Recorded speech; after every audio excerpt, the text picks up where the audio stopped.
going back to Israel, Israeli media today released a video showing Israeli soldiers raping a Palestinian detainee at Sidi Taman detention camp. The footage was very disturbing. I know you have commented on the reports about this detention center before, but we now have a new evidence, which is video. Have you seen that video, and do you have anything to say on that, and also the reports of rape in Yeah. Israeli prisons? So we have seen the video, and reports of sexual abuse of detainees are horrific. They ought to be investigated fully by the government of Israel, by the IDF.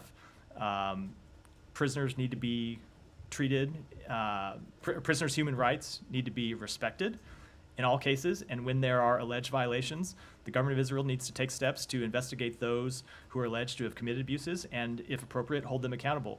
And it is appropriate that the IDF, in this case, has announced an investigation, has arrested a number of people who are alleged to have been involved, and I won't speak to the outcome of that investigation, but it ought to proceed swiftly, and if they're determined to be in violation of criminal laws or violations of the IDF's code of conduct, then of course they ought to be held accountable. And actually, this is not the first rape incident we have been hearing about Israeli prisons. And Israeli human rights group B'Tselem on Monday released a report saying that Sede Taman is only tip of the iceberg, and that Israeli detention centers turned into a network of torture camps for Palestinians. It reports cited testimonies from 55 Palestinian detainees. So I know the Israelis are investigating this, but would you support an independent investigation into those allegations? So I would have to look at what the specific independent investigation people are calling for and pass judgment on the merits. But look, there ought to be zero tolerance for sexual abuse, rape of any detainee, period. That's a fundamental it's a fundamental belief of the United States. And if there are detainees who have been abused, if they are detainees who have been sexually assaulted or raped, the government of Israel and the IDF need to fully investigate those actions and hold anyone responsible accountable to the full extent of the law. Just a final one on that. What is your reaction to that?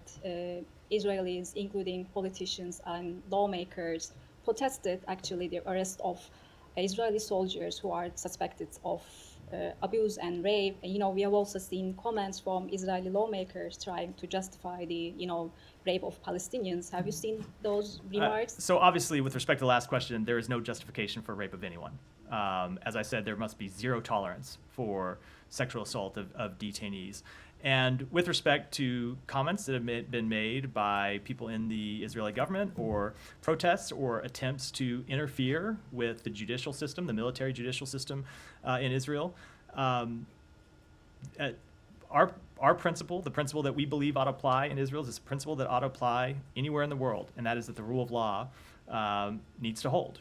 And so we have seen the statements by the IDF chief of staff that these investigations are important, that they are going to continue, and that is fully appropriate. Have you seen the B'Tselem report? It's called Welcome to Have the B'Tselem report. That I have seen the report. I haven't reviewed it in detail. Yeah. Thank you, Matt. Going back to Iraq, and this attack has happened just after 24 hours. I would comment on the situation in the West Bank. Yesterday, the Israeli occupation forces killed 10 Palestinians, basically executed them. And of course, they were holding money, they're seizing the money, and so on. The situation is really deteriorating in the West Bank. It's in many places it's not much better than what's going on in Gaza. So two different things in your question with respect to anti-terrorism operations that Israel has conducted. They have a right to defend themselves. They have a right to conduct anti-terrorism operations. I saw that in the reports of some of those Palestinians who were killed, you had Palestinian Islamic Jihad praising them as members of the resistance and members of the armed resistance. So those are obviously people that Israel has a right to conduct legitimate terrorism operations against. When it comes to the withholding of Palestinian tax revenues, however, that's a different matter. We have made very clear that Israel needs to release all of that money. It's Palestinian money. And if you have seen our diplomatic engagements on this question over the past several months, produce results time and time again. Not all of the money has been released, but a very significant portion of the money that at times Israel has withheld has been released as a result of the work that we have put into this. So Israel has a right to use fighter planes, fighter jets supplied by the United States against an occupied people? I'm not going to speak to. have no means of So I'm not. defending themselves? I'm not going to speak to each strike or each specific tactic, but they do have the right to, when there are people, when there are militants who are launching, plotting terrorist operations against Israel. Of course, they have the right. Of course, they have the right to carry out strikes and other anti-terrorism operations to defend against to defend against terrorism. Thank you.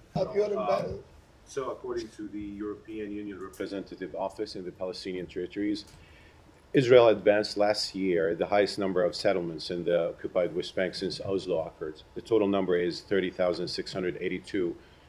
Do Palestinians who lose their lands for settlements have the right of self-defense? So we have made clear that we oppose the settlement program that has been executed by the government of Israel. We think that it is inconsistent with international law, and ultimately they're not conducive to peace. And it's a matter we continue to engage with the government of Israel on.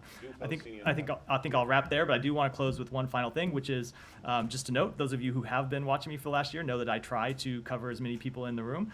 I try to get to everyone I can. But a principle that I have tried to uphold is that when people interrupt me and when they interrupt their colleagues, not only am I not going to call on them that day, I'm going to have a hard time calling them in the future. Thanks, everyone.